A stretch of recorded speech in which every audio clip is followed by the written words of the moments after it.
Joining me now, Congressman Jim Hines, Democrat from Connecticut. Congressman, you called, I understand, for Eric Shinseki to resign. Why do you want to see him go?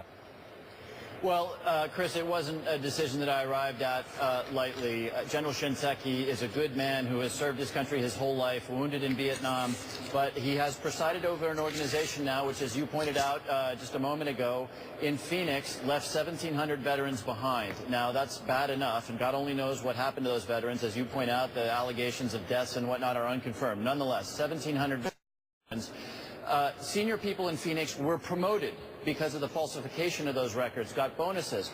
Even worse, the report shows or suggests that there are allegations of sexual misconduct, of bullying, of inappropriate hires. And here was the kicker for me. The kicker for me was the word systemic. If this was one group of bad actors in Phoenix, that would be one thing. But this apparently may be permeating the organization. And General Shinseki, look, the military culture is pretty clear. When something goes this badly wrong, it is the commander's responsibility. It's not going to solve everything to have him step aside, but it is the right thing to do. Okay, that may be the case. And I in some ways, I reserve judgment because I feel like I don't know what the underlying problem is yet. Let's say Shinseki comes out tomorrow and resigns. 8:30 in the morning, he's scheduled to give a talk. Let's say he resigns. What's the day 2 plan of attack here? I mean, what is the date? I still don't understand what the problem is that has led, apparently, to 42 different facilities cooking the books because they could not meet the demand. Yeah, and look, there's deep underlying problems here. The VA has been under enormous pressure for a very long time to fix these incredible wait lists that have, and by the way, Shinseki gets a lot of credit. Those wait lists are because he said we're going to serve these veterans well, and not just these veterans, Iraq and Afghanistan, but, Agent Orange in Vietnam, PTS, we're going to deal with that. So he gets a lot of credit for that, but they've been under a huge amount of pressure, which does not excuse a culture. And what we're talking about, Chris, and this is why Shinseki is important, is a culture. What do the senior people do under duress? Do they, double their workload and work extra hard and get this done? Or do they do, unfortunately, what it looks like they've done? It's cook the books. And here's the question, it seems to me. Was it possible for in these places where it looks like we had this systemic manipulation of the data, do we have a situation people were just clocking in and clocking out every day and saying, oh, I'll fudge the data instead of working? Or do we have a situation in which people were working past the breaking point and still unable to make the benchmark that it from Washington to make sure these wait times happen? If that is the case, if the latter is the case, it seems there's a whole bigger problem to deal with than Eric Shinseki.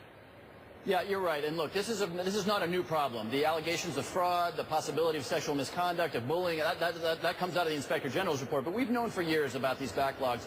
And let me draw a parallel, because you're right. It's not just about change at the top. It is also about improving systems. It's about changing culture. It's about providing the resources. Now, as you know, while this president has been president, resources for the VA have gone up by 80%. Is that enough?